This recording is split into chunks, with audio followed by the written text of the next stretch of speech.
Just ಒಂದು ಸಲ ನಮ್ಮ ಹೀರೋ ಪ್ಲೇಸ್ ಅಲ್ಲಿ ನೀವಿದ್ದೀರಾ ಅಂತ ಇಮ್ಯಾಜಿನೇಷನ್ ಮಾಡ್ಕೊಳ್ಳಿ. ರಾತ್ರಿ ಬೆಡ್ ಮೇಲೆ ಮಲಗ್ತೀರಾ, ಬೆಳಗ್ಗೆ ಎಚ್ಚರಿಕೆ ಆಗಿದ್ದ ಆಚೆಗಡೆ ಬಂದು ನೋಡಿದಾಗ ನಿಮ್ಮ ಹೆಂಡತಿ ಗರ್ಭವತಿ ಆಗಿರ್ತಾಳೆ. ಓ ಕೂಲ್, ಇಷ್ಟು ಬೇಗ ಆಗೋದಕ್ಕೆ ಚಾನ್ಸೇ ಇಲ್ಲ, ಇದೆಲ್ಲ ನನ್ ಕನ್ಸಾಗಿರ್ಬೇಕು ಅಂತ ಮತ್ತೆ ಬೆಡ್ ಮೇಲೆ ಹೋಗಿ ಮಲ್ಕೊಂತಾನೆ. ಸ್ವಲ್ಪ ತಾದ್ಮೇಲೆ ಆಚೆಗಡೆ ಬಂದು ನೋಡಿದ್ರೆ ಚಿಕ್ಕ ಬೇಬಿ ಇವನನ್ನ ಅಪ್ಪ ಅಂತ ಕರೀತಾ ಇರುತ್ತೆ.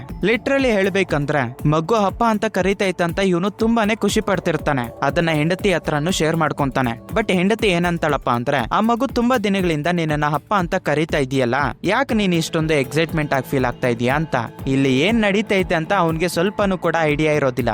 ಇದ್ರ ಬಗ್ಗೆ ನೀವು ತಿಳ್ಕೊಬೇಕಂದ್ರೆ ಈ ಮೂವಿನ ಫುಲ್ ಆಗಿ ನೋಡ್ಬೇಕು. ಅಂದಂಗೆ ಮೂವಿ ಹೆಸರು ಸ್ಟಿಲ್ ಟೈಮ್ ಅಂತ 2022 ಅಲ್ಲಿ ರಿಲೀಸ್ ಆಗಿರೋದು. ಇನ್ನ ಮೂವಿ ಕಡೆ ಹೋಗೋದಕ್ಕೂ ಮೊದ್ಲು ನಮ್ ಕಡೆಯಿಂದ ಚಿಕ್ಕ ರಿಕ್ವೆಸ್ಟ್, ಬೇರೆ ಯೂಟ್ಯೂಬರ್ಸ್ ಎಕ್ಸ್ಪ್ಲೈನ್ ಮಾಡದೇ ಇರೋ ಮೂವೀಸ್ ನಾವ್ ಎಕ್ಸ್ಪ್ಲೈನ್ ಮಾಡ್ತೀವಿ. ಆ ವಿಡಿಯೋಸ್ ನೀವು ಮಿಸ್ ಮಾಡ್ದಿರಾ ನೋಡ್ಬೇಕಂದ್ರೆ ನಮ್ಮ ಚಾನಲ್ ನ ಸಬ್ಸ್ಕ್ರೈಬ್ ಮಾಡ್ಬೇಕು. ಮೂವಿ ಓಪನಿಂಗ್ ಸೀನ್ ಅಲ್ಲೇ ಡಾಂಟಿ ಅನ್ನೋ ಒಬ್ಬ ವ್ಯಕ್ತಿ ನಿದ್ದೆಯಿಂದ ಎದ್ದೇಳಿ ಅವನ ರೂಮ್ ಇಂದ ಆಚೆಗಡೆ ಬರ್ತಾನೆ. ಅಲ್ಲಿರೋ ದೃಶ್ಯನ ನೋಡಿ ಇವನು ಶಾಕ್ ಆಗೋಗ್ಬಿಡ್ತಾನೆ. ಯಾಕಪ್ಪ ಅಂದ್ರೆ ಅವನ ಹೆಂಡತಿ ಆಗಿರೋ ಎಲಿಸ್ ಇವಾಗ 7 ತಿಂಗಳ ಗರ್ಭವತಿ ಆಗಿರ್ತಾಳೆ. ಲಿಟ್ರಲಿ ಹೇಳ್ಬೇಕಂದ್ರೆ ನಿನ್ನೆ ಇವನು ಮಲ್ಕೊಂಡಾಗ ಅಂದ್ರೆ 40ನೇ ವರ್ಷದ ಹುಟ್ಟು ಹಬ್ಬ ಕಂಪ್ಲೀಟ್ ಮಾಡ್ಕೊಂಡು ನಿದ್ದೆ ಹೋದಾಗ ಎಲ್ಲ ನಾರ್ಮಲ್ ಆಗೇ ಇರುತ್ತೆ. ಆದ್ರೆ ಇವಾಗ ಎದ್ದೇಳಿ ನೋಡಿದ್ರೆ ಅವನ ಹೆಂಡತಿ 7 ತಿಂಗಳ ಗರ್ಭವತಿ. ಅದಕ್ಕೆ ಫಾಸ್ಟ್ ಆಗಿ ಹೋಗಿ ಡೇಟ್ ನ ಚೆಕ್ ಮಾಡ್ತಾನೆ. ನಿಜ ಹೇಳ್ಬೇಕಂದ್ರೆ ಜಸ್ಟ್ ಇವನು ಮಲ್ಕೊಂಡ್ ಎದ್ದೇಳಿದ್ದಕ್ಕೆ 1 ವರ್ಷ ಕಳ್ದೋಗ್ಬಿಟ್ಟೈತೆ. ಅಂದ್ರೆ ಇವತ್ತು 41ನೇ ವರ್ಷದ ಹುಟ್ಟು ಹಬ್ಬ ಅಂತ ಇವನ್ಗೆ ಗೊತ್ತಾಗುತ್ತೆ. ಇಲ್ಲಿ ಏನ್ ನಡೀತೈತೆ, ಈ 1 ವರ್ಷ ನಾನು ಎಲ್ಲಿದ್ದೆ, ಏನ್ ಮಾಡಿದೀನಿ ಅಂತ ನನಗೇನು ನೆನಪಾಗ್ತಿಲ್ಲ. ಬಟ್ ನನ್ನ ಹೆಂಡತಿ ಮಾತ್ರ 7 ತಿಂಗಳ ಗರ್ಭವತಿ ಆಗಿದ್ದಾಳೆ ಅಂತ ಇವನು ಶಾಕ್ ಆಗ್ತಾನೆ. ಮೇ ಬಿ ಇದು ಕನ್ಸಾಗಿರ್ಬೋದು ಅಂತ ಅವನು ವಾಶ್ರೂಮ್ಗೆ ಹೋಗಿ ಸ್ನಾನ ಮಾಡಿ ಇನ್ನೊಂದ್ಸತಿ ನಿದ್ದೆ ಹೋಗಿ ಎದ್ದೇಳಿದ್ರೆ ಎಲ್ಲ ಸರಿ ಹೋಗುತ್ತೆ ಬಿಡು ಅಂತ ಅನ್ಕೊಂಡು ಅವನು ಬೆಡ್ ಮೇಲೆ ಮಲ್ಕೊಂತಾನೆ. ಸ್ವಲ್ಪ ಹೊತ್ತಾದ್ಮೇಲೆ ನಿದ್ದೆಯಿಂದ ಎಚ್ಚರಿಕೆ ಆಗಿ ಆ ರೂಮ್ ಇಂದ ಆಚೆಗಡೆ ಬರ್ತಾನೆ. ಹೆಂಡತಿಗೆ ಹೊಟ್ಟೆ ಇರೋದಿಲ್ಲ. ಇವನು ತುಂಬಾ ಖುಷಿಯಿಂದ ಅಮ್ಮಯ್ಯ ಇದೆಲ್ಲ ಕನ್ಸು ಅಂತ ನನಗ್ ಮೊದ್ಲೇ ಗೊತ್ತಿತ್ತು ಅಂತ ಹೇಳ್ಬಿಟ್ಟು ಅವನಿಗೆ ಏನೇನ್ ನಡೆದೈತೋ ಎಲ್ಲಾ ವಿಷಯನೂ ಅವನ ಹೆಂಡತಿ ಹತ್ರ ಶೇರ್ ಮಾಡ್ಕೊಂತಾನೆ. ಅದಕ್ಕೆ ಹೆಂಡತಿ ಇದ್ಕೊಂಡು ಅದು ಕನ್ಸಾಗಿದ್ದೆ ಒಳ್ಳೇದು, ಯಾಕಂದ್ರೆ ನಾನು ಇಷ್ಟು ಬೇಗ ಮತ್ತೆ ಇನ್ನೊಂದು ಮಗುಗೆ ತಾಯಿ ಆಗೋದು ನನಗೆ ಇಷ್ಟ ಇಲ್ಲ ಅಂತ ಹೇಳ್ತಾಳೆ. ಆವಾಗ ಹಾಲಿಂದ ಒಂದು ಚಿಕ್ಕ ಮಗು ಅಳ್ತಾ ಇರೋ ಒಂದು ಶಬ್ದ ಬರುತ್ತೆ. ಡಾಂಟಿ ಸ್ವಲ್ಪ ಆಶ್ಚರ್ಯದಿಂದ ಯಾವ ಮಗು ಅಳ್ತಾ ಇರೋದು ಅಂತ ನಿಧಾನವಾಗಿ ಹಾಲ್ಗೆ ಹೋಗಿ ನೋಡ್ತಾನೆ. ಅಲ್ಲೊಂದು ಚಿಕ್ಕ ಮಗು ಅಳ್ತಾ ಇರುತ್ತೆ. ಎಲ್ಲಿಸ್ ಆ ಮಗುನ ಎತ್ಕೊಂಡು ಅಪ್ಪಗೆ ಬರ್ತಡೇ ವಿಶೇಷ ಹೇಳು ಅಂತ ಹೇಳ್ತಾಳೆ. ಇವತ್ತು ಇವನ ಬರ್ತಡೇ 42ನೇ ಹುಟ್ಟು ಹಬ್ಬ ಆಗಿರುತ್ತೆ. ಎಲ್ಲಿಸ್ ಆ ಮಗುನ ಡಾಂಟಿಗೆ ಕೊಟ್ಟಾಗ ಅವನೊಂದು ವಿಚಿತ್ರವಾದ ವಸ್ತುನ ಕೈಗೆ ಇಟ್ಕೊಂಡಾಗ ಯಾವ ತರ ಬಿಹೇವ್ ಮಾಡ್ತೀವೋ ಆ ತರ ಅವನು ಬಿಹೇವ್ ಮಾಡ್ತಾ ಇರ್ತಾನೆ. ಆಕ್ಚುಲಿ ಹೇಳ್ಬೇಕಂದ್ರೆ ಇವನ ಲೈಫ್ ನಾರ್ಮಲ್ ಪೀಪಲ್ ಲೈಫ್ ಆಗಿ ನಾರ್ಮಲ್ ಆಗಿ ನಡೀತಾ ಇತ್ತು. ಆದ್ರೆ ಇವಾಗ ಜಸ್ಟ್ 2 ಡೇಸ್ ಅಲ್ಲೇ ಇವನ್ಗೆ ಒಂದು ಮಗು ಹೇಗೆ ಹುಟ್ಟುತ್ತೋ ಅಂತ ಅವನ್ಗೂ ಕೂಡ ಗೊತ್ತಿರೋದಿಲ್ಲ. ಇವಾಗ ಸೀನು ಸ್ವಲ್ಪ ದಿನಗಳ ಹಿಂದೆ ಓಪನ್ ಆಗುತ್ತೆ. ಇವತ್ತು ರಾತ್ರಿ 12 ಗಂಟೆ ಆಗಿದ್ದೆ ನ್ಯೂ ಇಯರ್ ಅನ್ನೋದು ಸ್ಟಾರ್ಟ್ ಆಗುತ್ತೆ. ನ್ಯೂ ಇಯರ್ ಸ್ಟಾರ್ಟ್ ಆಗೋದಕ್ಕೂ ಮೊದ್ಲೇ ಕರೆಕ್ಟ್ ಆಗಿ ನ್ಯೂ ಇಯರ್ ಟೈಮ್ಗೆ ನನ್ನ ಲವರ್ಗೆ ಪ್ರಪೋಸ್ ಮಾಡಿ ನಾನು ಆ ಹುಡುಗಿನ ಮದುವೆ ಮಾಡ್ಕೋಬೇಕು ಅಂತ ಇವನು ಪಾರ್ಟಿಗೆ ತುಂಬಾ ಸ್ಪೀಡ್ ಆಗಿ ಓಡಿ ಬರ್ತಾನೆ. ಅಲ್ಲಿಗೆ ಬಂದಿದ್ದೆ ಒಂದು ಹುಡುಗಿನ ಹಿಡ್ಕೊಂಡು ಹಿಂದ್ಗಡೆಯಿಂದ ಆ ಹುಡುಗಿಗೆ ಕಿಸ್ ಕೊಡ್ತಾನೆ. ನಂತರ ಅವನಿಗೆ ಗೊತ್ತಾಗುತ್ತೆ ಅವನು ಪ್ರಪೋಸ್ ಮಾಡ್ಬೇಕಾಗಿರೋ ಒಂದು ಹುಡುಗಿಗೆ ಇವನು ಕಿಸ್ ಮಾಡಿರೋದಿಲ್ಲ, ಬೈ ಮಿಸ್ ಆಗಿ ಬೇರೆ ಹುಡುಗಿಗೆ ಕಿಸ್ ಮಾಡಿರ್ತಾನೆ ಅಂತ. ಯಾಕಪ್ಪ ಅಂದ್ರೆ ಇವನ ಲವರು ಕೂಡ ಇಂಥದೇ ಒಂದು ಡ್ರೆಸ್ ಹಾಕೊಂಡ್ ಬರ್ತೀನಿ ಅಂತ ಫೋಟೋನ ಸೆಂಡ್ ಮಾಡಿರ್ತಾಳೆ. ಇದರಿಂದ ಇವನು ಹಿಂದ್ಗಡೆಯಿಂದ ಬಂದು ಆ ಹುಡುಗಿಗೆ ಕಿಸ್ ಮಾಡಿರ್ತಾನೆ. ಆದ್ರೆ ಅದು ಬೇರೆ ಹುಡುಗಿಗೆ. ಇವನ ದುರದೃಷ್ಟ ಏನಪ್ಪಾ ಅಂದ್ರೆ ಇದನ್ನೆಲ್ಲ ಅವನ ಲವರು ಸ್ವಲ್ಪ ದೂರದಲ್ಲಿ ನಿಂತ್ಕೊಂಡು ನೋಡಿರ್ತಾಳೆ. ಇದರಿಂದ ಆ ಹುಡುಗಿಗೆ ತುಂಬಾ ಕೋಪ ಬಂದು ಇವನ ಕೆನ್ನೆಗೆ ಒಂದು ಬಿಟ್ಟು ಕೋಪದಲ್ಲಿ ಅಲ್ಲಿಂದ ಹೊರಟೋಗ್ಬಿಡ್ತಾಳೆ. ಅಂದ್ರೆ ಇವರಿಬ್ಬರ ರಿಲೇಶನ್ಶಿಪ್ ಅನ್ನೋದು ಅಲ್ಲಿಗೆ ಕಟ್ ಮಾಡ್ಕೊಂಡು ಅಲ್ಲಿಂದ ಹೊರಟೋಗ್ಬಿಡ್ತಾಳೆ. ಇದಕ್ಕೆ ನಮ್ಮವನು ಕೂಡ ಅಷ್ಟೊಂದು ಬಾಧೆ ಪಡೋದಿಲ್ಲ. ಆದ್ರೆ ಇವನು ಯಾವ ಹುಡುಗಿಗೆ ಬೈ ಮಿಸ್ ಆಗಿ ಕಿಸ್ ಮಾಡಿರ್ತಾನೋ ಆ ಹುಡುಗಿ ಜೊತೆನೆ ಲೈಫ್ ನ ಶೇರ್ ಮಾಡ್ಕೋಬೇಕು ಅಂತ ಅನ್ಕೊಂಡು ಅವನ ಮನ್ಸ್ನ ಬದಲಾವಣೆ ಮಾಡ್ಕೊಂತಾನೆ. ಆ ಹುಡುಗಿ ಬೇರೆ ಯಾರು ಅಲ್ಲ, ಎಲಿಸೆ. ಹೀಗೆ ದಿನಗಳು ಕಳೀತವೆ.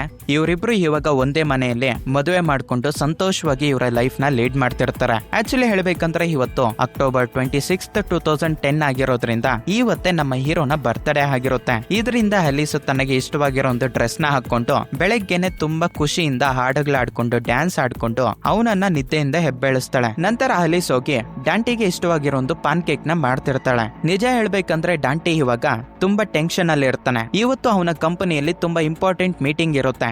ಅದರ ಜೊತೆಗೆ ನಮ್ಮ ಹೀರೋ ಬರ್ತ್ಡೇ ಅಂತ ಹೇಳ್ಬಿಟ್ಟು ಎಲ್ಲಿಸ್ ಅಲಾರಂ ನ ಆಫ್ ಮಾಡೋದ್ರಿಂದ ಡಾಂಟಿ ಲೇಟ್ ಆಗಿ ಎದ್ದೇಳಿರ್ತಾನೆ. ಇದರಿಂದ ಬೇಗ ಅವನ ಕೈಗೆ ಸಿಕ್ಕಿದ್ದು ತಿಂದು ತುಂಬಾ ಸ್ಪೀಡ್ ಆಗಿ ಕಂಪನಿ ಹತ್ರಕ್ಕೆ ಬರ್ತಾನೆ. ಅವನ ಸೀಟಲ್ಲಿ ಹೋಗಿ ಕುತ್ಕೊಂಡಾಗೆ ನಮ್ಗೆ ಗೊತ್ತಾಗುತ್ತೆ ಅದ್ರ ಜೊತೆಗೆ ಇವನ್ಗೆ ಇನ್ನೊಂದು ಇಂಪಾರ್ಟೆಂಟ್ ಆಗಿರೋ ಒಂದು ಮೀಟಿಂಗ್ ಐತೆ, ಅದನ್ನು ಕೂಡ ಇವನು ಮರ್ತೋಗ್ಬಿಟ್ಟಿದ್ದಾನೆ ಅಂತ.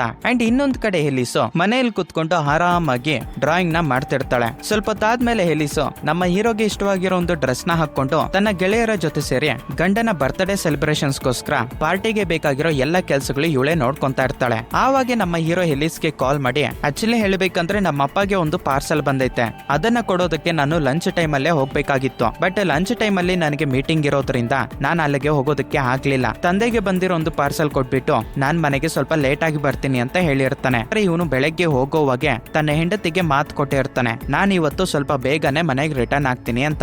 ಬಟ್ ಇವನ ವರ್ಕ್ ಅಲ್ಲಿ ಸ್ವಲ್ಪ ಹೆಚ್ಚು ಕಮ್ಮಿ ಆಗಿರೋದಕ್ಕೆ ಹೆಂಡತಿಗೆ ಇನ್ಫಾರ್ಮ್ ಮಾಡ್ತಾನೆ. ಅಂಡ್ ಹಾಗೆ ಅವ್ರ ಅಪ್ಪ ಹತ್ರ ಬಂದು ಅವ್ರ ಅಪ್ಪಗೆ ಬಂದಿರೋ ಒಂದು ಪಾರ್ಸಲ್ ಕೊಟ್ಟಿದ್ದಾದ್ಮೇಲೆ ಅವನ ಹತ್ರ ಇವಾಗ ಟೈಮ್ ಇರೋದಿಲ್ಲ. ಆಕ್ಚುಲಿ ಹೇಳ್ಬೇಕಂದ್ರೆ ಅವ್ರಪ್ಪ ಯಾವಾಗ್ಲೂನು ಇವನ್ಗೆ ಒಂದು ಕತೆ ಹೇಳ್ಬಿಟ್ಟೆ ಮನೆಗೆ ಕಳಿಸ್ತಾ ಇರ್ತಾನೆ. ಇವಾಗ ಇವನ ಹತ್ರ ಅಷ್ಟೊಂದು ಟೈಮ್ ಇಲ್ದೇ ಇರೋ ಒಂದು ರೀಸನ್ಗೆ ಅವ್ರಪ್ಪಗೆ ಬೇಗ ಗುಡ್ ಬೈ ಹೇಳಿ ಅಲ್ಲಿಂದ ಬರ್ತಾ ಇರ್ತಾನೆ. ಆವಾಗ ನಮ್ಮ ಹೀರೋಗೆ ಕಾರ್ಪೆಂಟರ್ ಕಡೆಯಿಂದ ಒಂದು ಕಾಲ್ ಬರುತ್ತೆ, ನಿಮ್ಮ ಮನೆಗೆ ಬೇಕಾಗಿರೋ ಬಾತ್ರೂಮ್ ಡೋರ್ ರೆಡಿ ಆಗೈತೆ, ಇವತ್ತೇ ಬಂದು ಕಲೆಕ್ಟ್ ಮಾಡ್ಕೊಳ್ಳಿ. ಇವತ್ತೇನಾದ್ರೂ ನೀವು ಮಿಸ್ ಆಗಿದ್ರ ಅಂದ್ರೆ ಇನ್ನ 2 months ಈ ಡೋರ್ ನಿಮ್ಗೆ ಕೊಡೋದಕ್ಕಾಗಲ್ಲ ಅಂತ ಹೇಳೋದ್ರಿಂದ ಹಾಗೂ ಹೀಗೂ ಕಷ್ಟಪಟ್ಟು ಅವನ ಚಿಕ್ಕ ಕಾರಲ್ಲಿ ಆ ಕಾರ್ಪೆಂಟರ್ ಹತ್ರಕ್ಕೆ ಹೋಗಿ ಆ ಡೋರ್ ನ ಇವನ ಕಾರ್ ಒಳಗಡೆಗೆ ಹಿಡ್ಕೊಂತಾನೆ. ಬಟ್ ಇವನ ದುರದೃಷ್ಟ ಏನಪ್ಪಾ ಅಂದ್ರೆ ಬರೋ ದಾರಿಯಲ್ಲಿ ತುಂಬಾ ಟ್ರಾಫಿಕ್ ತುಂಬಿಕೊಂಡ್ಬಿಟ್ಟಿರುತ್ತೆ. ಇವತ್ತು ಇವನ ಬರ್ತ್ಡೇ ಬೇರೆ, ಆ ಟ್ರಾಫಿಕ್ ಅಲ್ಲಿ ಸಿಕ್ಕಾಕೊಂಡು ಇವನು ಮನೆಗೆ ಬರೋತಷ್ಟಿಗೆ ರಾತ್ರಿನೇ ಆಗೋಗ್ಬಿಡುತ್ತೆ. ಡೋರ್ ಓಪನ್ ಮಾಡ್ಕೊಂಡು ಒಳಗಡೆಗೆ ಬಂದು ನೋಡಿದ್ರೆ ಇವನ ಫ್ರೆಂಡ್ಸ್ ಎಲ್ಲರೂ ಇವನ ಬರ್ತ್ಡೇ ಪಾರ್ಟಿನ ಸೆಲೆಬ್ರೇಷನ್ ಮಾಡೋದಕ್ಕೆ ಇವನ್ಗೋಸ್ಕರ ವೇಟ್ ಮಾಡ್ತಿರ್ತಾರೆ. ಅಲ್ಲಿಗೆ ಬಂದಿರೋ ಫ್ರೆಂಡ್ಸ್ ಹತ್ರ ಸ್ವಲ್ಪ ಹೊತ್ತು ಮಾತಾಡಿ ಆ ಡೋರ್ ನ ಫಿಕ್ಸ್ ಮಾಡ್ಬೇಕು ಅಂತ ಅವನು ಒಳಗಡೆಗೆ ಹೋಗ್ತಾನೆ. ಆ ಡೋರ್ ನ ಫಿಕ್ಸ್ ಮಾಡೋತಷ್ಟಿಗೆ ಇವನ ಬೆಸ್ಟ್ ಫ್ರೆಂಡ್ ಆಗಿರೋ ವೆಲೇರಿಯನ್ ಅಲ್ಲಿಗೆ ಬಂದು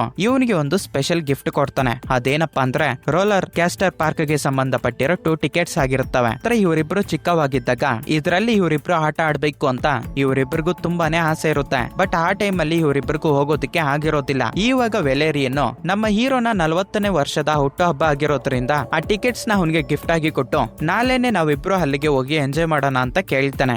ಅದಕ್ಕೆ ಡಾಂಟಿ ಎತ್ಕೊಂಡು ಇಲ್ಲ ಇಲ್ಲ ಚಾನ್ಸ್ ಇಲ್ಲ, ಇವಾಗ ನನ್ನ ಲೈಫ್ ಅಲ್ಲಿ ತುಂಬಾನೇ ಪ್ರಾಬ್ಲಮ್ಸ್ ಇದಾವೆ, ನನ್ನ ಲೈಫ್ ಸೆಟ್ಲ್ ಆಗ್ಬೇಕು ಅಂತ ನಾನು ಕಷ್ಟ ಪಡ್ತಿದ್ದೀನಿ. ಇನ್ನ 10 ವರ್ಷಗಳು ಹೀಗೆ ದುಡ್ದಿದ್ದಾದ್ಮೇಲೆ ಇಫ್ ಇನ್ ಕೇಸ್ ಆವಾಗ ಏನಾದ್ರೂ ನನಗೆ ಟೈಮ್ ಸಿಕ್ಕರೆ ನಾವಿಬ್ರು ಹೋಗಿ ಎಂಜಾಯ್ ಮಾಡೋಣ ಅಂತ ಹೇಳ್ತಾನೆ. ನಂತರ ಅವನು ಪಾರ್ಟಿ ಒಳಗಡೆಗೆ ಬಂದು ಅಲ್ಲಿಗೆ ಬಂದಿರೋ ಅವನ ಫ್ರೆಂಡ್ಸ್ ಅಂಡ್ ಫ್ಯಾಮಿಲಿ ಗೊತ್ತಿರೋ ವ್ಯಕ್ತಿಗಳ ಹತ್ರ ಗಿಫ್ಟ್ ಎಲ್ಲ ಕಲೆಕ್ಟ್ ಮಾಡ್ಕೊಂತಾನೆ. ನಂತರ ಹೆಲೀಸು ಕೂಡ ಅವನಿಗೆ ಗಿಫ್ಟ್ ಕೊಡ್ತಾಳೆ. ನಿಜ ಹೇಳ್ಬೇಕಂದ್ರೆ ಹೆಂಡತಿನೇ ತುಂಬಾ ಕಷ್ಟಪಟ್ಟು ಆ ಪೇಂಟಿಂಗ್ ನ ಅವನ್ಗೋಸ್ಕರ ಬರ್ತಿರ್ತಾಳೆ. ಗಿಫ್ಟ್ ಎಲ್ಲ ಕಲೆಕ್ಟ್ ಮಾಡ್ಕೊಂಡಿದ್ದಾದ್ಮೇಲೆ ಅಲ್ಲಿಗೆ ಕೇಕ್ ಬರುತ್ತೆ. ಅದನ್ನ ನೋಡಿ ಎಲ್ಲರೂ ಖುಷಿ ಪಡ್ತಾ ಇರ್ತಾರೆ. ಆದ್ರೆ ನಮ್ಮ ಹೀರೋ ತನ್ನ ಮನ್ಸಲ್ಲಿ ಈ ಹುಟ್ಟು ಹಬ್ಬದ ಜಗಳ ಬೇಗ ಆಗೋಗ್ಬಿಟ್ರೆ ಸಾಕು ಅಂತ ಅನ್ಕೊಂಡು ಅವನು ಕೇಕ್ ನ ಕಟ್ ಮಾಡ್ತಾನೆ. ಅವತ್ತು ರಾತ್ರಿ ಡಾಂಟಿಗೆ ಇಷ್ಟವಾಗಿರೋ ಒಂದು ಕ್ಯಾರೆಕ್ಟರ್ ಟೈಪ್ ಅಲ್ಲಿ ಎಲಿಸ್ ರೆಡಿಯಾಗಿ ಬೆಡ್ ಹತ್ರ ಬರ್ತಾಳೆ. ನಂತರ ಇವರಿಬ್ರು ಮಾರನೇ ದಿನ ಬೆಳಗ್ಗೆ ಡಾಂಟಿ ಮಲ್ಕೊಂಡಿದ್ದಾಗ ಅಲಾರಂ ಸೌಂಡ್ ಕೇಳಿಸಿ ಅವನ ರೂಮ್ ಇಂದ ಆಚೆಗಡೆ ಬರ್ತಾನೆ. ಅಲ್ಲಿರೋ ವಸ್ತುಗಳು ಮನೇನ ನೋಡಿ ಇವನು ಶಾಕ್ ಆಗೋಗ್ಬಿಡ್ತಾನೆ. ಅವನು ರಾತ್ರಿ ನೋಡಿರೋ ವಸ್ತುಗಳು ಇಲ್ಲಿ ಇರೋದಿಲ್ಲ, ಎಲ್ಲ ಹೊಸದಾಗಿ ಕಾಣ್ತಾ ಇರ್ತವೆ. ಅಂಡ್ ಆವಾಗ ಹೆಂಡತಿ ವಾಮಿಟ್ಸ್ ಮಾಡ್ಕೊಂತಾರೋ ಒಂದು ಶಬ್ದ ಕೇಳಿಸ್ಕೊಂತಾನೆ. ಓ ರಾತ್ರಿ ನಡೆದಿರೋ ಒಂದು ಪಾರ್ಟಿಯಲ್ಲಿ ತುಂಬಾನೇ ಕುಡ್ದಾಕಿರ್ಬೇಕು, ಅದಕ್ಕೆ ಈ ತರ ವಾಮಿಟ್ಸ್ ಆಗ್ತಿರ್ಬೇಕು ಅಂತ ಅನ್ಕೊಂತಾನೆ. ನಂತರ ಅವನು ಹೆಂಡತಿ ಗರ್ಭವತಿ ಆಗಿರೋ ಸೀನು ಮಲ್ಕೊಂಡ್ ಬರೋತಷ್ಟಿಗೆ ಅಲ್ಲಿಗೆ ಮಗು ಬಂದಿರುತ್ತೆ. ಇದನ್ನೆಲ್ಲ ನೋಡಿ ಅವನು ಶಾಕ್ ಆಗಿ ಈ ಮಗುಗೆ ಏನ್ ಹೆಸರು ಇಟ್ಟಿದೀವಿ ಅಂತ ಕೇಳ್ತಾನೆ. ಅದಕ್ಕೆ ಎಲಿಸ್ ಇತ್ಕೊಂಡು ಗ್ಯಾಲಾಡ್ರಿಯಲ್ ಅಂತ ಹೇಳ್ತಾಳೆ. ಯಾಕೆ ನಿನಗೇನು ನೆನಪಿಲ್ವಾ? ನಿಜ ಹೇಳ್ಬೇಕಂದ್ರೆ ಈ ಮಗುಗೆ ಹೆಸರಿಟ್ಟಿದ್ದೆ ನೀನು ಅಂತ ಹೇಳೋದ್ರಿಂದ ನಮ್ಮ ಹೀರೋ ಶಾಕ್ ಆಗೋಗ್ಬಿಡ್ತಾನೆ. ನಾನ್ ಹೆಸರಿಟ್ಟಿದ್ನ, ಇದೆಲ್ಲ ಯಾವಾಗ ನಡೀತು ಅಂತ. ಇದರಿಂದ ಅವನ ಹೆಲ್ತ್ ಮೇಲೆ ಇವನಿಗೆ ಸ್ವಲ್ಪ ಡೌಟ್ಸ್ ಇರ್ತವೆ. ಅದಕ್ಕೆ ಡಾಕ್ಟರ್ ಹತ್ರ ಹೋಗ್ಬಿಟ್ಟು ಚೆಕ್ಅಪ್ ಮಾಡಿಸ್ತಾನೆ. ಆ ಡಾಕ್ಟರ್ ಎಲ್ಲ ಚೆಕ್ಅಪ್ ಮಾಡಿದ್ದಾದ್ಮೇಲೆ ನಿನ್ಗೇನು ಪ್ರಾಬ್ಲಮ್ ಇಲ್ಲ, ಆರಾಮಾಗೆ ಇದೆಯಾ ಅಂತ ಹೇಳ್ತಾನೆ. ಆದ್ರೆ ನಮ್ಮ ಹೀರೋಗೆ ಡೌಟ್, ಅವನ ತಂದೆ ತರ ಇವನ್ಗುನು ಆಲ್ಜಿಮ್ರಸ್ ಅನ್ನೋ ಒಂದು ರೋಗ ಬಂದೈತೇನೋ ಅಂತ, ಅಂದ್ರೆ ಮರ್ತೋಗೋ ಒಂದು ರೋಗ ಬಂದೈತೇನೋ ಅಂತ ಕೇಳ್ತಾನೆ. ಅದಕ್ಕೆ ಡಾಕ್ಟರ್ ಇದ್ಕೊಂಡು ಚಾನ್ಸೇ ಇಲ್ಲ, ನಿನ್ಗೇನು ರೋಗ ಇಲ್ಲ, ನೀನ್ ಅಷ್ಟೊಂದು ಭಯ ಪಡೋದಕ್ಕೆ ಹೋಗ್ಬೇಡ, ಮೇ ಬಿ ನೀನು ವರ್ಕ್ ಅಲ್ಲಿ ತುಂಬಾ ಟೈಮ್ ಸ್ಪೆಂಡ್ ಮಾಡಿ ಟೆನ್ಷನ್ ತಗೊಂತಾ ಇರ್ಬೇಕು, ಅದಕ್ಕೆ ನಿನ್ಗೆ ಈ ತರ ಅನ್ಸ್ತೈತೆ ಅಂತ ಡಾಕ್ಟರ್ ಹೇಳ್ತಾನೆ. ಡಾಕ್ಟರ್ ಅಷ್ಟೊಂದು ಮೋಟಿವೇಟ್ ಮಾಡಿದ್ರುನು ಅವನ ಮನ್ಸಲ್ಲಿ ಏನೋ ಒಂದು ಡೌಟ್ ಇರುತ್ತೆ. ನಂತರ ಅವನು ಮನೆಗೆ ಬರ್ತಾನೆ. ಒಂದು ಕಡೆ ಹೆಂಡತಿ ಹಾಲಲ್ಲಿ ಕುತ್ಕೊಂಡು ಡ್ರಾಯಿಂಗ್ ಮಾಡ್ಬೇಕು ಅಂತ ನೋಡ್ತಿರ್ತಾಳೆ. ಸರಿಯಾಗಿ ಅದೇ ಟೈಮ್ಗೆ ಮಗು ಅಳ್ತಾ ಇರೋದನ್ನ ನೋಡ್ಬಿಟ್ಟು ಆ ಮಗು ನಂದು ಮಾತ್ರ ಅಂತ ಅನ್ಕೊಂತಾ ಇದೀಯಾ, ಆ ಮಗು ಅಳ್ತಾ ಇದ್ರೆ ಹಾಗೆ ಇದೆಯಲ್ವಾ, ನೀನೇ ಹೋಗಿ ಆ ಮಗುನ ಕೂಲ್ ಡೌನ್ ಮಾಡ್ಸೋ ಅಂತ ಹೇಳ್ತಾಳೆ. ಅದಕ್ಕೆ ನಮ್ಮ ಹೀರೋ ಬಂದು ಆ ಮಗುನ ಎತ್ಕೊಂಡು ಸ್ವಲ್ಪ ಹೊತ್ತು ಆಟ ಆಡಿಸಿ ಮಲಗಿಸಿದ್ದಾದ್ಮೇಲೆ ಸರಿ ನಾನು ಸ್ವಲ್ಪ ಫ್ರೆಶ್ ಅಪ್ ಆಗೋಣ ಅಂತ ವಾಶ್ರೂಮ್ಗೆ ಬಂದು ಅವನ ಮುಖಕ್ಕೆ ನೀರ್ ಹಾಕೊಂಡು ಕನ್ನಡಿಯಲ್ಲಿ ನೋಡ್ಕೊಂತಾನೆ. ಸೆಕೆಂಡ್ಗಳಲ್ಲಿ ಅವನ ಫೇಸ್ ಎಲ್ಲ ಚೇಂಜ್ ಆಗೋಗ್ಬಿಟ್ಟಿರುತ್ತೆ.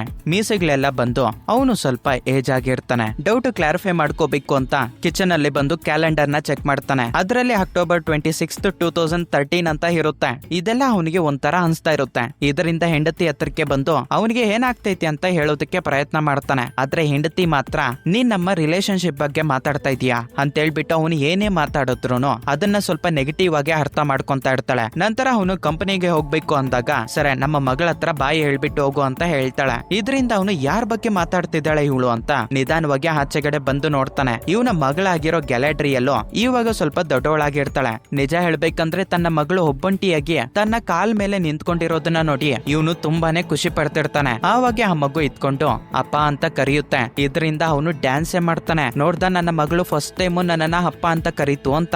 ಆದ್ರೆ ಹೆಂಡತಿ ಇದ್ಕೊಂಡು ನಿನ್ನ ಮೊದ್ಲಿಂದನೂ ಅಪ್ಪ ಅಂತ ಕರೀತಿದ್ದಾಳಲ್ವಾ, ಇವಾಗ ಫಸ್ಟ್ ಟೈಮ್ ಕರ್ದಂಗೆ ಯಾಕೆ ಈ ತರ ಹಾಡ್ತಾ ಇದೀಯ ಅಂತ ಹೆಂಡತಿ ಹೇಳ್ತಾಳೆ. ಬಟ್ ಆದ್ರೆ ನಮ್ಮ ಹೀರೋಗೆ ಇದೆಲ್ಲ ಕನ್ಸಲ್ಲಿ ನಡ್ದಂಗೆ ಇರುತ್ತೆ. ನಂತರ ಅವನ ಚಡ್ಡಿ ದೋಸ್ತಾಗಿರೋ ವೆಲೇರಿಯನ್ನ ಮೀಟ್ ಆಗೋದಕ್ಕೆ ಒಂದು ಪಾರ್ಕ್ ಗೆ ಹೋಗ್ತಾನೆ. ಆವಾಗ ಅವನು ತನ್ನ ಫ್ರೆಂಡ್ ಹತ್ರ ನಿಜ ಹೇಳ್ತಿದ್ದೀನೋ 3 ದಿನಗಳಲ್ಲಿ 3 ವರ್ಷಗಳು ಕಲ್ದೋದಂಗೆ ನನ್ಗ ಅನ್ಸ್ತೈತೆ. ಮಧ್ಯದಲ್ಲಿ ಏನ್ ನಡೀತೈತೆ, ನಾನು ಎಲ್ಲಿಂದ ಎಲ್ಲಿಗೋದೆ ಅಂತ ನನಗೇನು ನೆನಪಾಗ್ತಿಲ್ಲ, ನನಗೇನೋ ಆಗೋಗ್ಬಿಟ್ಟೈತಿ ಅಂತ ತನ್ನ ಬಾಧೆನ ಹೇಳ್ಕೊಂತಿರ್ತಾನೆ. ಆದ್ರೆ ಇದನ್ನೆಲ್ಲ ವೆಲೇರಿಯನ್ನು ನಂಬ್ತಿರೋದಿಲ್ಲ. ಆವಾಗ ವೆಲೇರಿಯನ್ ಇಟ್ಕೊಂಡು ನೀನು ಎಲಿಸ್ ಹತ್ರ ಸ್ವಲ್ಪ ಪ್ರಶಾಂತವಾಗಿ ಮಾತಾಡೋ, ಹೇಗಿದ್ರು ನೀವಿಬ್ರು ಸೇರ್ಕೊಂಡು ನಾಳೆ ಥೆರಪಿಸ್ಟ್ ನ ಮೀಟ್ ಆಗೋದಕ್ಕೆ ಹೋಗ್ತಿದಿರಲ್ವಾ ಅಂತ ಹೇಳ್ತಾನೆ. ಆ ಮಾತನ್ನ ಕೇಳಿ ನಮ್ಮ ಹೀರೋ ಶಾಕ್ ಆಗ್ತಾನೆ. ಥೆರಪಿಸ್ಟಾ, ನಾವಿಬ್ರು ಹೋಗ್ತೀವಿ ಅಂತ ನಿನಗೆ ಗೊತ್ತು ಅನ್ನೋ ರೀತಿಯಲ್ಲಿ ಡಾಂಟಿ ಎಕ್ಸ್ಪ್ರೆಷನ್ ಕೊಡ್ತಾನೆ. ನಂತರ ಇವನು ಈ ಜಗಳ ಎಲ್ಲ ನನಗೆ ಬೇಕಾಗಿಲ್ಲ, ಜಾಬೇ ಬೇಕಾಗಿಲ್ಲ, ನಿಜ ಹೇಳ್ಬೇಕಂದ್ರೆ ಜಾಬ್ ಅಲ್ಲಿ ವರ್ಕ್ ಅಂತ ಹೋರಾಡಿ ಈ ತರ ಆಗೋಗ್ಬಿಟ್ಟಿದ್ದೀನೇನೋ ಅಂತ ನಾನು ಜಾಬ್ ಇಂದ ಕ್ವಿಟ್ ಆಗ್ಬೇಕು ಅಂತ ಕಂಪನಿ ಹತ್ರಕ್ಕೆ ಹೋಗ್ತಾನೆ. ಆ ಕಂಪನಿ ಡೈರೆಕ್ಟರ್ ಹತ್ರ ಮಾತಾಡ್ಬೇಕು ಅಂತ ಕ್ಯಾಬಿನ್ ಗೆ ಹೋಗಿ ನೋಡ್ತಾನೆ. ಅಲ್ಲಿ ಡೈರೆಕ್ಟರ್ ಇರೋದಿಲ್ಲ. ಇದರಿಂದ ಅವನು ಅಲ್ಲಿರೋ ಎಂಪ್ಲಾಯ್ಸ್ ಹತ್ರ ಕೇಳ್ತಾನೆ ಡೈರೆಕ್ಟರ್ ಎಲ್ಗೋಗಿದ್ದಾನೆ ಅಂತ.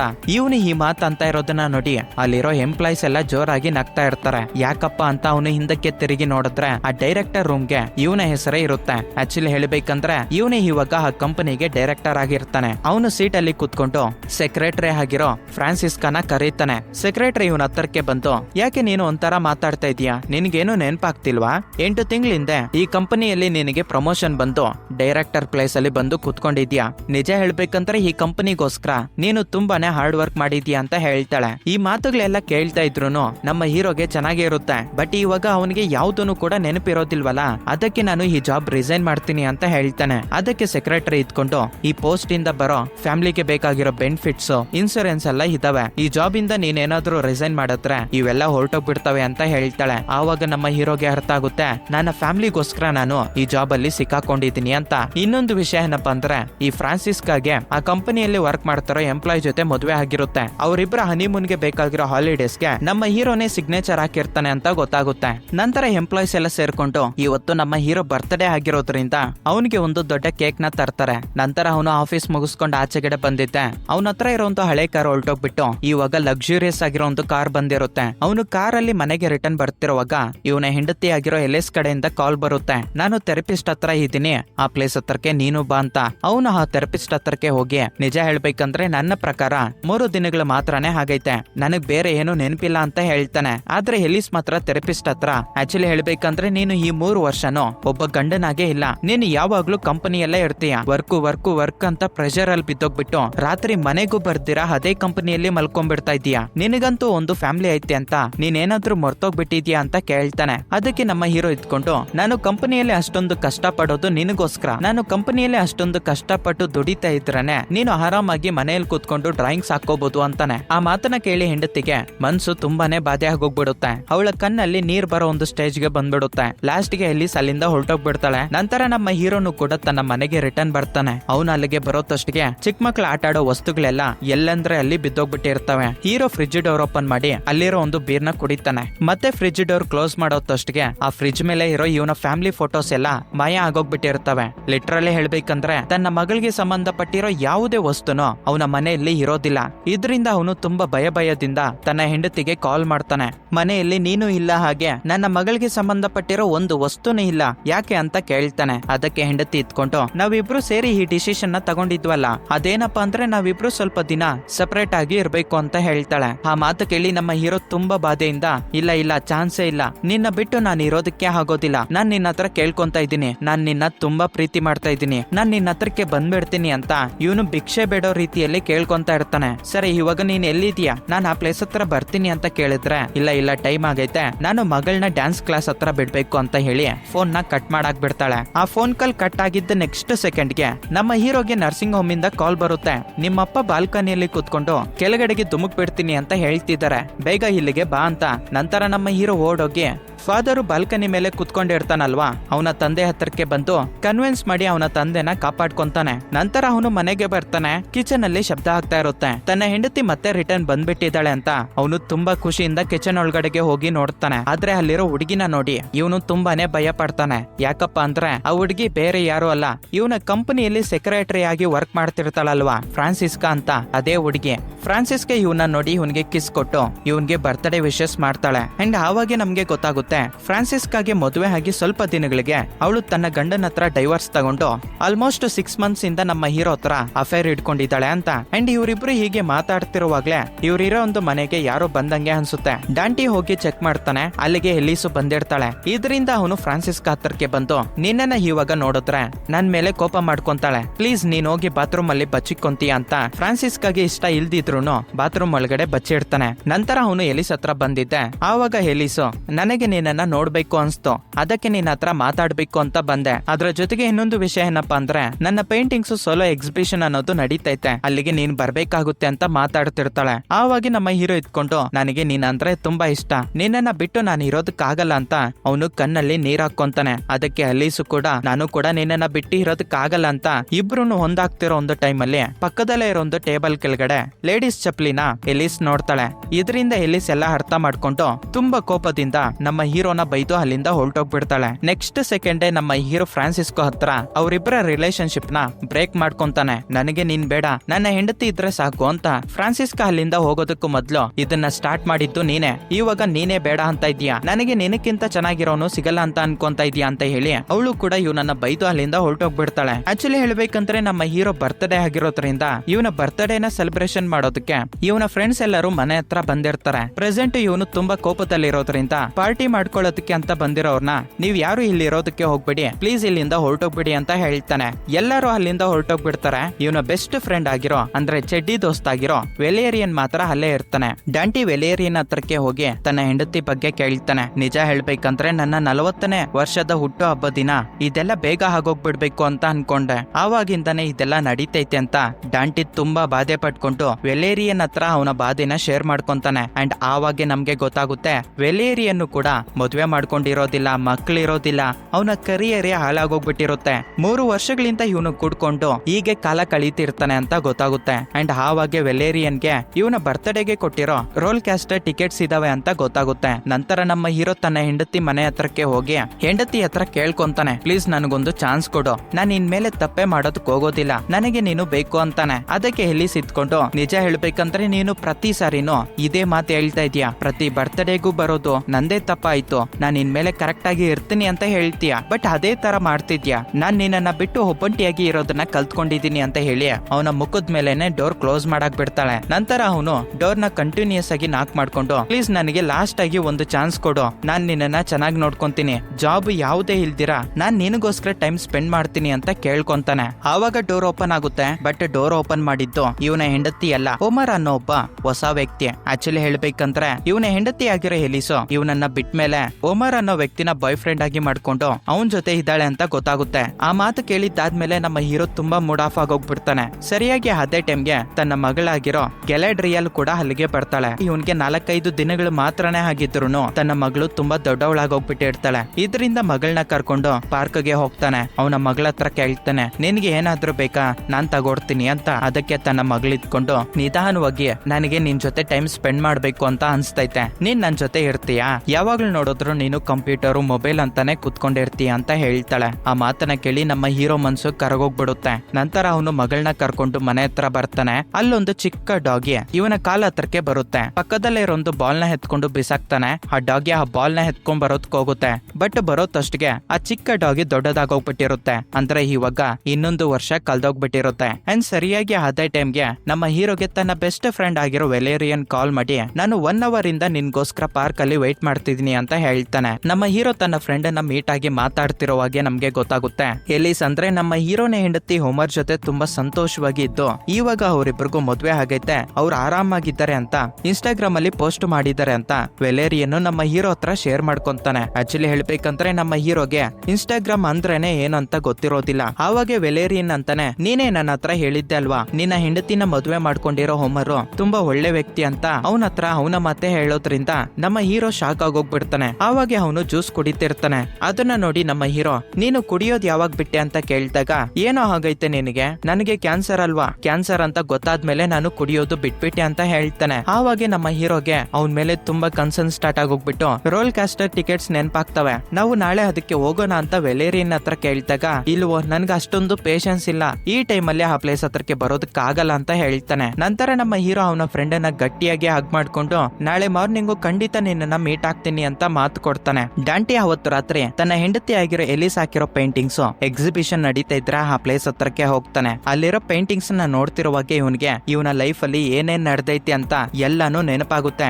ನಂತರ ಇವನು ಮನೆಗೆ ಬಂದು ತನ್ನ ಹೆಂಡತಿ ಹಾಕಿರೋ ಪೇಂಟಿಂಗ್ಸ್ ಹಾಗೆ ಫೋಟೋಸ್ ನ ನೋಡ್ತಿರುವಾಗ ಅವನ ಮನ್ಸಲ್ಲಿ ಅನ್ಕೊಂತಾನೆ, ಎಲಿಸ್ ಇವಾಗ ಸಂತೋಷವಾಗಿರ್ಬೇಕಂದ್ರೆ ನಾನು ಇವಾಗ ಬಿಟ್ಕೊಡ್ಬೇಕಾಗುತ್ತೆ ಅಂತ. ಮತ್ತೆ ಡಾಂಟಿ ಅವನ ಫಾದರ್ ನ ಮೀಟ್ ಆಗೋದಕ್ಕೆ ಹೋಗ್ತಾನೆ. ಅವನ ಫಾದರ್ ಗೆ ರೋಗ ಕೊನೆ ಸ್ಟೇಜ್ ಗೆ ಬಂದಿರೋದ್ರಿಂದ ಅವನ ಫಾದರ್ ಚಿಕ್ಕ ಮಗು ತರ ಮಾತಾಡ್ತಿರ್ತಾನೆ. ಆವಾಗ ಇದ್ದಕ್ಕಿದ್ದಂಗೆ ಅವನ ಫಾದರ್ ಗೆ ಕೆಮ್ಮು ಸ್ಟಾರ್ಟ್ ಆಗೋದ್ರಿಂದ ನೀರ್ ತಗೊಂಡ್ ಬರ್ತೀನಿ ಅಂತ ಒಳಗಡೆಗೆ ಬರ್ತಾನೆ. ಕ್ಲಾಸ್ ಅಲ್ಲಿ ನೀರ್ ಎತ್ಕೊಂಡು ಅವನ ಫಾದರ್ ಇರೋ ಒಂದು ಪ್ಲೇಸ್ ಹತ್ರಕ್ಕೆ ಬರೋದಷ್ಟಿಗೆ ಆ ಚೇರ್ ಅಲ್ಲಿ ಅವನ ಫಾದರ್ ಇರೋದಿಲ್ಲ. ಹಾಗೆ ಅವನ ಮನೆಯಲ್ಲಿರೋ ಎಲ್ಲ ವಸ್ತುಗಳು ಪ್ಯಾಕ್ ಆಗಿರ್ತವೆ. ಅಂದ್ರೆ ಇವಾಗ ಮತ್ತೆ ಇನ್ನೊಂದು ವರ್ಷ ಕಲ್ದೋಗ್ಬಿಟ್ಟಿರುತ್ತೆ. ಅವನು ತುಂಬಾ ಬಾಧೆಯಿಂದ ಮನೆಯಿಂದ ಆಚೆಗಡೆ ಬಂದಿದ್ದೆ ಅವನ ಬೆಸ್ಟ್ ಫ್ರೆಂಡ್ ಆಗಿರೋ ವೆಲೇರಿಯನ್ ಗೆ ಕಾಲ್ ಮಾಡ್ತಾನೆ. ಬಟ್ ಅವನು ಕೂಡ ಕಾಲ್ ಲಿಫ್ಟ್ ಮಾಡೋದಿಲ್ಲ. ಅವನಿಗೆ ಕ್ಯಾನ್ಸರ್ ಅಂತ ಇವನ್ಗೆ ಮೊದ್ಲೇ ಗೊತ್ತಿರುತ್ತಲ್ವಾ, ಅವನು ಕೂಡ ಸತ್ತೋಗ್ಬಿಟ್ಟವನೇನೋ ಅಂತ ಡಾಂಟಿ ಕಣ್ಣಲ್ಲಿ ನೀರ್ ಹಾಕೊಂತ ಇರ್ತಾನೆ. ಸ್ವಲ್ಪ ತಾದ್ಮೇಲೆ ನಮ್ಗೆ ಗೊತ್ತಾಗುತ್ತೆ ಇವನು ಅನ್ಕೊಂಡಿರೋ ಹಾಗೆ ಏನು ನಡೆದಿರೋದಿಲ್ಲ. ಅವನ ಫ್ರೆಂಡ್ ಕ್ಯಾನ್ಸರ್ ಟ್ರೀಟ್ಮೆಂಟ್ ತಗೊಂಡು ಇವಾಗ ಅವನು ಆರೋಗ್ಯವಾಗಿದ್ದಾನೆ ಅಂತ. ಡಾಂಟಿ ತುಂಬಾ ಖುಷಿಯಿಂದ ಅವನನ್ನ ಹಗ್ ಮಾಡ್ಕೊಂಡು ಇವತ್ತು ನಾವಿಬ್ರು ಸೇರಿ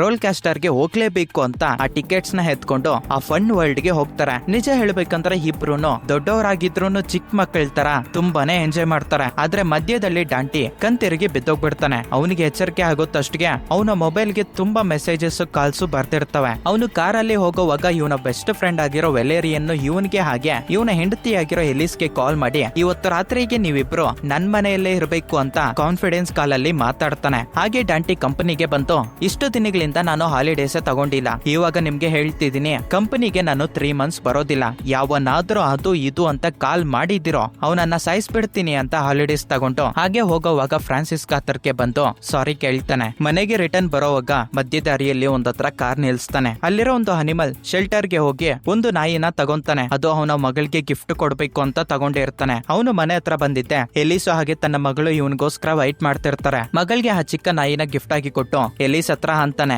ಇವತ್ತೆಲ್ಲ ನಾನು ನಿನ್ ಜೊತೆನೆ ಇರ್ತೀನಿ, ಇವತ್ತು ನನ್ನ ಫ್ಯಾಮಿಲಿ ಜೊತೆ ಟೈಮ್ ಸ್ಪೆಂಡ್ ಮಾಡ್ತೀನಿ ಅಂತ. ನಂತರ ಮೂವರು ಸೇರಿ ಪೇಂಟಿಂಗ್ಸ್ ಹಾಕ್ತಾರೆ. ತುಂಬಾ ಖುಷಿಯಿಂದ ಆಟ ಆಡ್ತಾರೆ. ಆ ನಾಯಿ ಜೊತೆನೂ ಕೂಡ ಆಟ ಆಡಿದ್ದಾದ್ಮೇಲೆ ತುಂಬಾ ಡಿಫ್ರೆಂಟ್ ಆಗಿರೋ ಡ್ರೆಸ್ಸಸ್ ನ ಹಾಕೊಂಡು ಯಾವತ್ತೂ ಇಲ್ದಿರೋ ಹಾಗೆ ಫಸ್ಟ್ ಟೈಮ್ ಅವರು ಒಂದು ಫ್ಯಾಮಿಲಿ ತರ ಫೀಲ್ ಆಗ್ತಾರೆ. ಅವತ್ತು ರಾತ್ರಿ ಡಾಂಟಿ ಮಲಗೋವಾಗ ತನ್ನ ಮಗಳಿಗೆ ಒಂದು ಪುಸ್ತಕ ಎತ್ಕೊಂಡು ಕಥೆನ ಓದಿ ಕೇಳಿಸ್ತಾನೆ. ಆಕ್ಚುಲಿ ಹೇಳ್ಬೇಕಂದ್ರೆ ಇವರ ಹೆಂಡತಿ ಆಗಿರೋ ಎಲಿಸೆ ಆ ಬುಕ್ ನ ಬರ್ದಿರೋದು ಅಂತ ಗೊತ್ತಾಗುತ್ತೆ. ಆ ಬುಕ್ ಎಲ್ಲ ಓದಿದ್ದಾದ್ಮೇಲೆ ತನ್ನ ಮಗಳ ಹತ್ರ ನಾನು ಯಾವಾಗ್ಲೂ ನಿನ್ನ ಹತ್ರನೇ ಇರ್ತೀನಿ, ನಿನ್ ಜೊತೆನೆ ಇರ್ತೀನಿ ಅಂತ ಮಾತು ಕೊಟ್ಟು ಇಬ್ರು ಮಲ್ಕೊಂತಾರೆ. ಬೆಳಗ್ಗೆ ಆಗುತ್ತೆ. ಡಾಂಟಿಗೆ ಎಚ್ಚರಿಕೆ ಆಗಿ ನೋಡಿದ್ರೆ ಅವನ ಪಕ್ಕದಲ್ಲಿ ಮಲ್ಕೊಂಡಿರೋ ಮಗು ಕಾಣಿಸ್ತಿರೋದಿಲ್ಲ. ಅವನು ತುಂಬಾ ಭಯದಿಂದ ಮತ್ತೆ ಏನಾಯ್ತು, ನನ್ನ ಹೆಂಡತಿ ಮತ್ತೆ ನನ್ನನ್ನ ಬಿಟ್ಟು ಹೊರಟೋದ್ಲೇನೋ ಅಂತ ಹಾಲ್ಗೆ ಬಂದು ನೋಡ್ತಾನೆ. ಅಲ್ಲಿ ತನ್ನ ಹೆಂಡತಿ, ಆ ಮಗು ಹಾಗೆ ಅವನು ತಂದಿರೋ ಒಂದು ನಾಯಿನೂ ಕೂಡ ಇರುತ್ತೆ. ಅಂಡ್ ಆವಾಗ ನಮ್ಗೆ ಗೊತ್ತಾಗುತ್ತೆ ಇವನು ಟೈಮ್ ಲೂಪ್ ಅಲ್ಲಿ ಸಿಕ್ಕಾಕೊಂಡ್ಬಿಟ್ಟಿರೋ 26th ಅಕ್ಟೋಬರ್ ಅನ್ನೋದು ಚೇಂಜ್ ಆಗಿ ಇವಾಗ 27th ಅಕ್ಟೋಬರ್ ಅಂತ ಆಗಿರುತ್ತೆ ಅಂತ.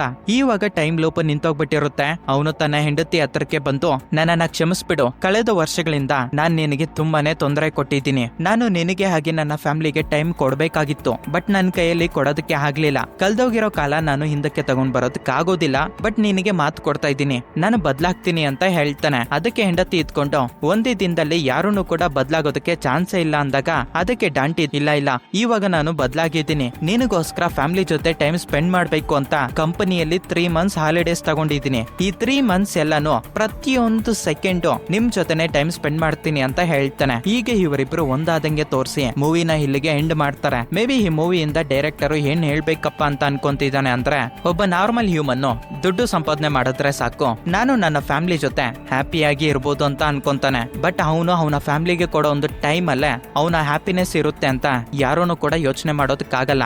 ಮೂವಿ ಸ್ಟಾರ್ಟಿಂಗ್ ಅಲ್ಲಿ ಇವನು ವರ್ಕು ಅಂತ ಓಡಾಡ್ತಿರ್ತಾನೆ. ಬಟ್ ಮೂವಿ ಎಂಡಿಂಗ್ ಗೆ ಬರೋತಷ್ಟಕ್ಕೆ ನನ್ನ ಫ್ಯಾಮಿಲಿನೇ ಇಂಪಾರ್ಟೆಂಟ್ ಅಂತ ತಿಳ್ಕೊಂಡಿದ್ದಾದ್ಮೇಲೆ ಟೈಮ್ ಲೂಪ್ ಅನ್ನೋದು ನಿಂತೋಗ್ಬಿಡುತ್ತೆ. ಅಂಡ್ ಇದು ಗೈಸ್ ಮೂವಿ ನಿಮ್ಗೆ ಇಷ್ಟ ಆಯ್ತು ಅಂತ ಅನ್ಕೊಂತಾ ಇದ್ದೀನಿ. ಯಾರ್ಯಾರಿಗೆ ಈ ಮೂವಿ ಇಷ್ಟ ಆಗೈತೋ ಕಮೆಂಟ್ ಸೆಕ್ಷನ್ ಅಲ್ಲಿ ಎಸ್ ಅಂತ ಕಮೆಂಟ್ ಮಾಡಿ. ಈ ಮೂವಿ ಬಗ್ಗೆ, ಈ ಜಾಬ್ ಪ್ರೆಷರ್ ಬಗ್ಗೆ ನಿಮ್ ಒಪಿನಿಯನ್ ಏನೈತೆ ಅದನ್ನ ಕಮೆಂಟ್ ಸೆಕ್ಷನ್ ಅಲ್ಲಿ ಕಮೆಂಟ್ ಮಾಡಿ. And thanks for watching this video. Next ಇನ್ನೊಂದು ಇಂಟ್ರೆಸ್ಟಿಂಗ್ ಆಗಿರೋ ಒಂದು ವಿಡಿಯೋದಲ್ಲಿ ಮೀಟ್ ಆಗೋಣ.